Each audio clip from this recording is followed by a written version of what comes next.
اور جب ہم نے خانہ کعبہ کو لوگوں کے لیے جمع ہونے اور امن پانے کی جگہ مقرر کیا اور حکم دیا کہ جس مقام پر ابراہیم کھڑے ہوتے تھے اس کو نماز کی جگہ بنا لو، اور ابراہیم اور اسماعیل کو حکم بھیجا کہ طواف کرنے والوں اور اعتکاف کرنے والوں اور رکوع کرنے والوں اور سجدہ کرنے والوں کے لیے میرے گھر کو پاک صاف رکھا کرو۔ اور جب ابراہیم نے دعا کی کہ اے پروردگار اس جگہ کو امن کا شہر بنا اور اس کے رہنے والوں میں سے جو اللہ پر اور روز آخر پر ایمان لائیں ان کے کھانے کو میوے عطا فرما، تو اللہ نے فرمایا کہ جو کافر ہوگا میں اس کو بھی کچھ مدت تک سامان زندگی دوں گا، مگر پھر اس کو عذاب دوزخ کے بھگتنے کے لیے مجبور کر دوں گا،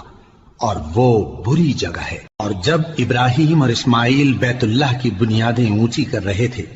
تو دعا کیے جاتے تھے کہ اے ہمارے پروردگار ہم سے یہ خدمت قبول فرما، بے شک تو سننے والا ہے، جاننے والا ہے۔ اے پروردگار ہم کو اپنا فرما بردار بنائے رکھیو، اور ہماری اولاد میں سے بھی ایک گروہ کو اپنا حکم بردار بنائیو، اور پروردگار ہمیں ہمارے طریق عبادت بتا اور ہمارے حال پر رحم کے ساتھ توجہ فرما، بے شک تو ہی توجہ فرمانے والا ہے، مہربان ہے۔ اے پروردگار ان لوگوں میں انہی میں سے ایک پیغمبر مبعوث کی جو ان کو تیری آیتیں پڑھ پڑھ کر سنایا کرے اور کتاب اور دانائی سکھایا کرے اور ان کے دلوں کو پاک صاف کیا کرے، بے شک تو غالب ہے، صاحب حکمت ہے۔ اور ابراہیم کے دین سے کون روگردانی کر سکتا ہے بجز اس کے جو نہایت نادان ہو، اور ہم نے ان کو دنیا میں بھی منتخب کیا تھا اور آخرت میں بھی وہ نیک لوگوں میں ہوں گے۔ جب ان سے ان کے پروردگار نے فرمایا کہ میرے فرما بردار ہو جاؤ تو انہوں نے عرض کی کہ میں رب العالمین کا فرما بردار ہو گیا۔ اور ابراہیم نے اپنے بیٹوں کو اسی بات کی وصیت کی،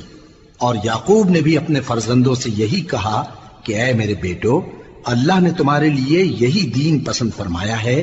تو مرنا تو مسلمان ہی مرنا۔ جس وقت یعقوب وفات پانے لگے تو کیا تم اس وقت موجود تھے؟ جب انہوں نے اپنے بیٹوں سے پوچھا کہ میرے بعد تم کس کی عبادت کرو گے تو انہوں نے کہا کہ آپ کے معبود اور آپ کے باپ دادا ابراہیم اور اسماعیل اور اسحاق کے معبود کی عبادت کریں گے، جو معبود یکتا ہے اور ہم اسی کے حکم بردار ہیں۔ یہ جماعت گزر چکی، ان کو ان کے اعمال کا بدلہ ملے گا اور تم کو تمہارے اعمال کا، اور جو عمل وہ کرتے تھے ان کی پرسش تم سے نہیں ہوگی۔